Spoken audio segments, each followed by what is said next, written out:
Greetings, friends.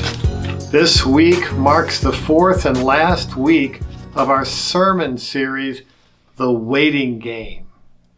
The first week that we had with regard to this sermon series, we had the 10 virgins. 5 were ready and waiting for their Lord, and 5 were foolish, and they were not.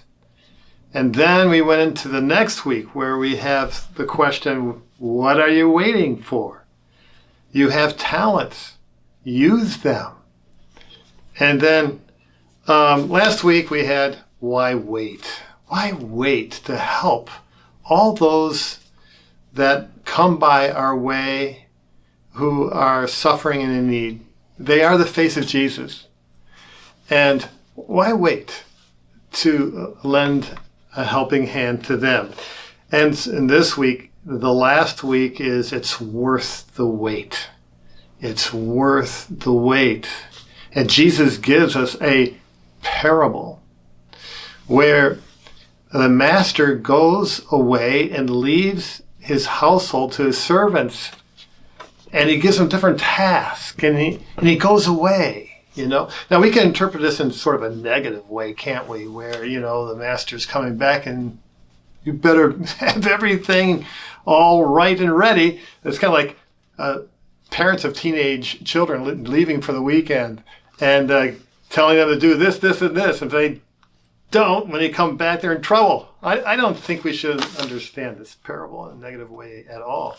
I think we should understand it in a positive light.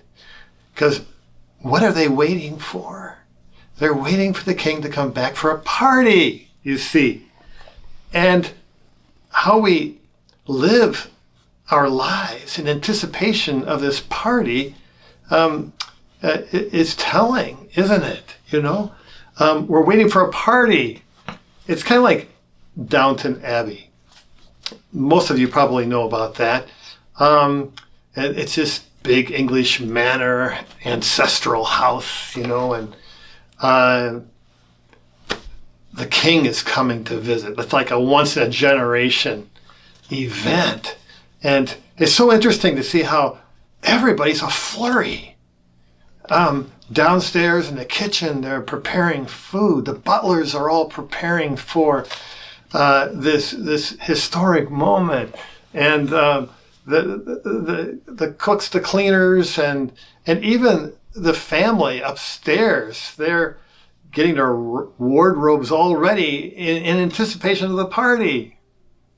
And we're working hard and they're energized, but they're excited. And I think that's the way God wants us to wait for his coming, energetic.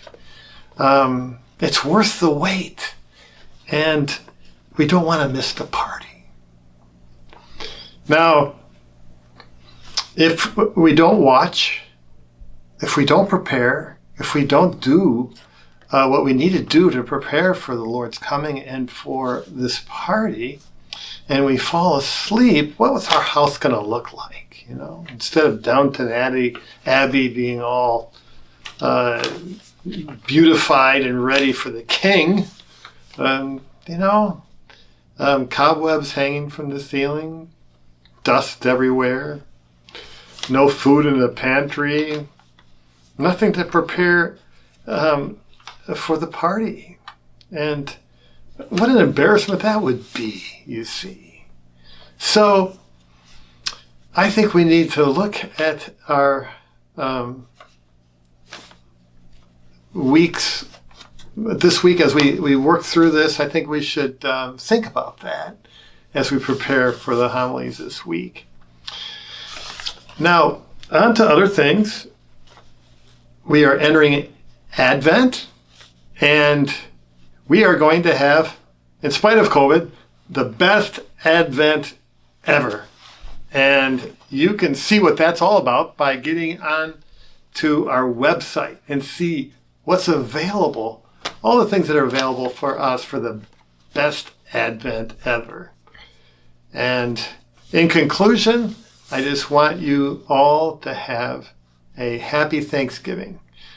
Even though we're under stress and isolation, I think that we still can have a thankful heart.